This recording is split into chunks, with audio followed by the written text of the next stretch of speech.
Hi Trilo. Okay, so we're going to be reading from page 5. I'm going to be pointing at the row that I'm reading so that it can help you with your pacing. Okay, so the idea is that eventually you'll be able to read at that pace without needing me to point at the row for you. So eventually you've got to be able to use your own eyes to track where you are and stay on the correct row. Okay, let's go practice reading. Roland promised his parents that if he went on an adventure, he'd always wear a helmet and he'd make good choices, but they said he'd be much safer staying at home and practicing his flute.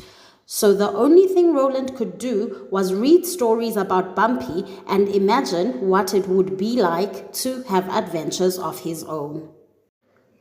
Sometimes after Roland read about the monsters in Bumpy's stories, he'd get kind of scared and then he'd have to sleep in his parents' bed for a few nights. But his parents probably didn't mind because they loved him very much. Most of the time, Roland's dad worked from home, but once or twice a month, he'd go on a business trip to another village. And Roland's dad would always say the same thing when he left. Look after your mother, son. That's page 6. Page 7. Right about now, you're probably thinking, so far this is a pretty boring book, but just wait because in a second, it's about to get really good. This one morning when Roland's dad was on one of his trips, something totally crazy happened. Roland woke up early to practice his flute, but then it got really cold in his room. And when he looked out of the window, he couldn't believe it was snowing.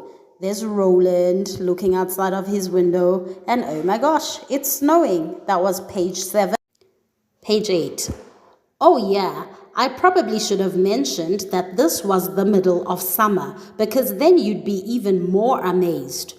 Roland ran down to the kitchen to tell his mom about the snow, but he couldn't find her anywhere. Oh, what happened to her? So Roland went outside to ask his neighbor, Mrs. Nettles, where his mom was, because Mrs. Nettles was pretty nosy and she always knew everybody's business. But that's when Roland got some really bad news. Oh my gosh, what do you think Roland's gonna find out? Let's find out on page 9. Mrs. Nettles said the White Warlock came to the village and kidnapped Roland's mom. And he took her to his ice fortress where he was keeping her as his prisoner. Okay, so we're stopping there. Please practice it and try and keep up with my